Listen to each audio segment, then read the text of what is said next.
What you do and what others do is all seen the same way from the same place at the same time. Again, what you do and what others do and what happens to you and what happens to others. All of these things are sensed from the same place, in the same way, at the same time. Get up, everybody move.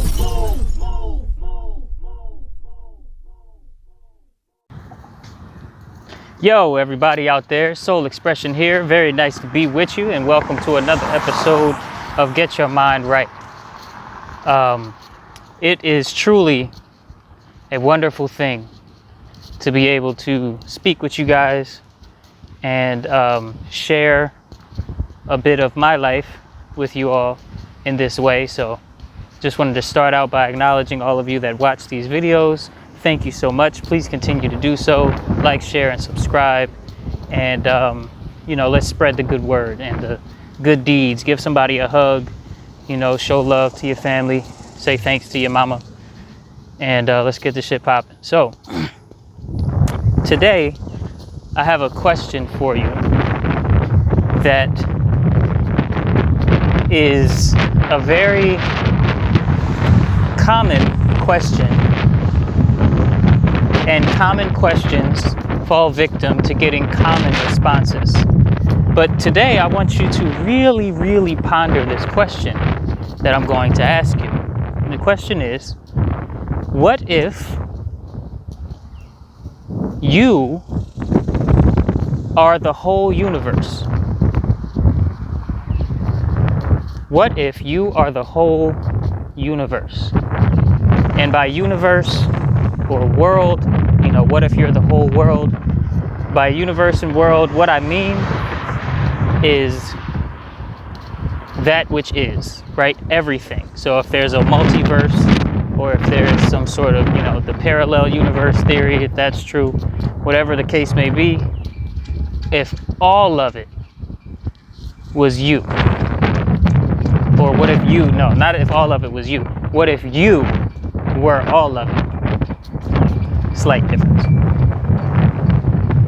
And usually when you hear a question like this, you think, well, obviously I have to be the whole universe, because without me, I wouldn't know that the universe was here. So it must be happening inside of what I call me. Or you think the total opposite, well, no, I'm just little insignificant me, and the universe was here before I got here. It'll be here after I leave, after I die, and I'm not in this body anymore. The universe is going to continue. It doesn't really care what I do, 20 billion light years away in a galaxy far, far away. There's things happening in the cosmos that don't give a damn about me, right? Or you can take that response. And so let's look at these two things that we usually hear and really ponder them, because they're both incorrect, but they're also both pointing towards what is more correct, or what is more accurate. I hope y'all can hear me. It just got a lot more windy all of a sudden. But let's look at these things. So the first thing we hear, or I hear, is, it must be that I'm the universe, right? Because if I close my eyes, there's an experiment you can do, as a matter of fact, as you're listening to this. Close your eyes and start opening and closing your hand like this. Open and close your hand, and then try and figure out where the intention to open and close your hand meets the action of opening and closing your hand, right? Because you're doing it via your intention. We don't really know exactly, or it's not explained to us exactly what happens when we intend to do something and then we do it. like opening and closing your hand, or if somebody tossed you an apple, you catch it so that it doesn't hit your face, or what have you. These things, they happen because we intend to do them. But see if you can, with your eyes closed and you opening and closing your hand, can find the point where intention turns into action. And if you cannot, then we have something peculiar. Right? Because if I don't know where the actual borderline for my intentions are that, turn into actions, because we intend to do many things that never happen, right? We intend to make $100,000 by the time we're 21 and $1 million by the time we're 31. But that doesn't happen for everybody, right? We intend for so many things. We intend to fall in love with the person that we admire from afar, but that doesn't happen most of the time. So,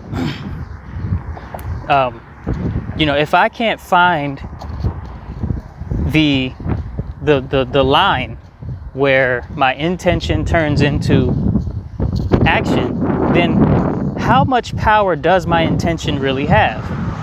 And if I intended to create a universe and a self within that universe that does not know that itself is the very source of the intention to create the universe and to experience it through a body, okay, then it might just well really be what I am, is the whole all of existence. There was an intention for all of existence to come into play from the Most High or the Creator, what have you. What have you. But, when I think of myself and I intend to do something with my body, or even if I intend to achieve something over time, right? I work really hard and I practice writing every day, and I practice, and I read, and I want to learn how to be a songwriter. And so I'm writing every day, and I'm reading, and I'm listening to various, inspirational pieces of music. And I achieve this thing where now I can write songs when someone asks me to, on the spot, because I'm practiced and I have intended to do that, and now it is so. Right? So that's the first way to kind of look at it, right? It's like, okay, so I must be the universe, because the universe was made via intention, and that same intention is one of my own powers.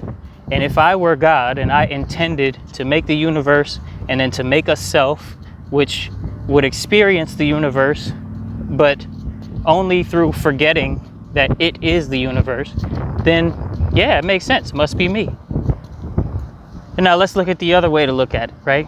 That there's no way I am the universe, because I'm just little insignificant me.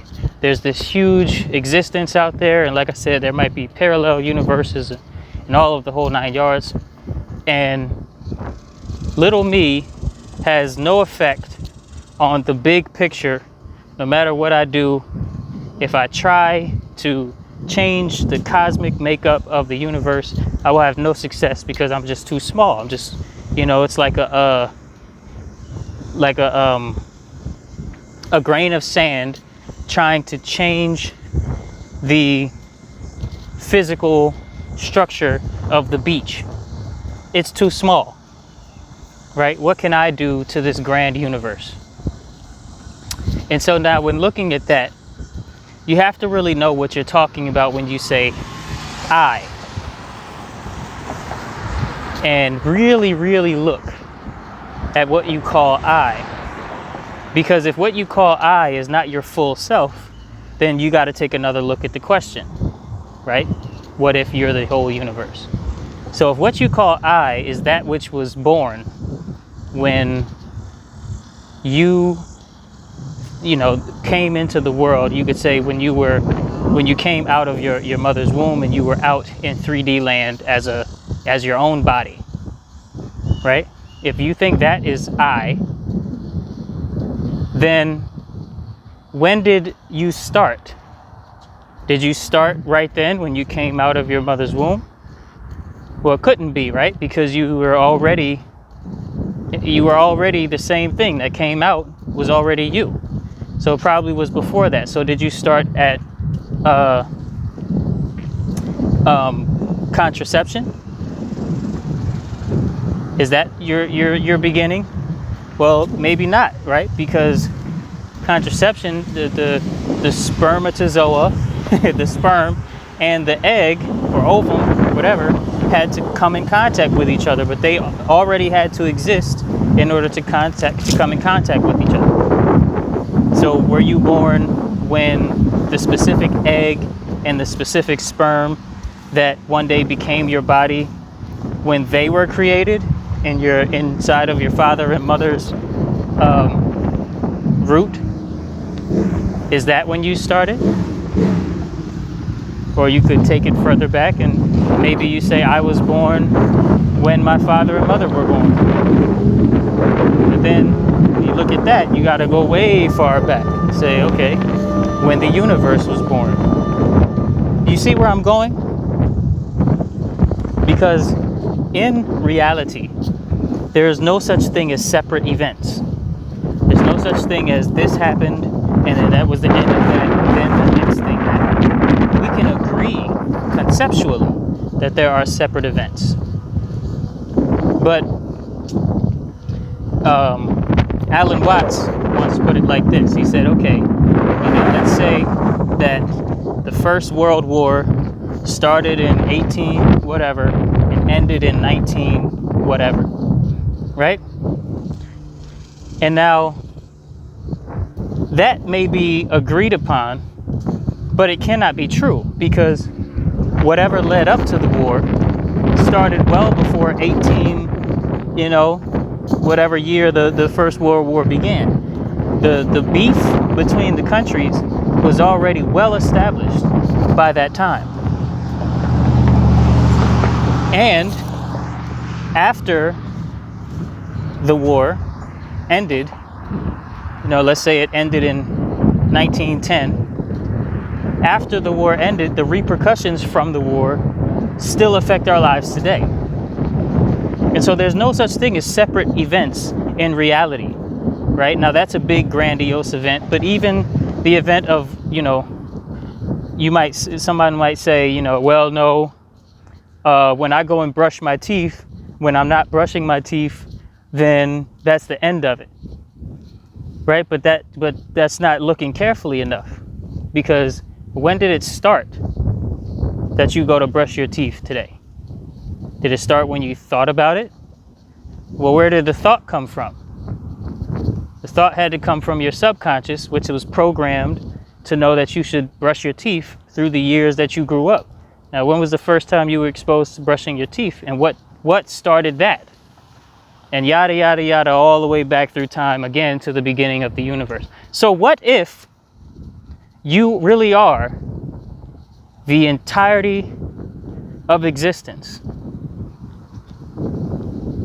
I leave the answer to you. And I want to encourage you not to rush to an answer. Really sit with this question. See if it has more significance to you than an answer that you can come up with and then throw away and forget that it ever happened. See if something maybe a bit stronger or more life-altering can come from you sitting with this question.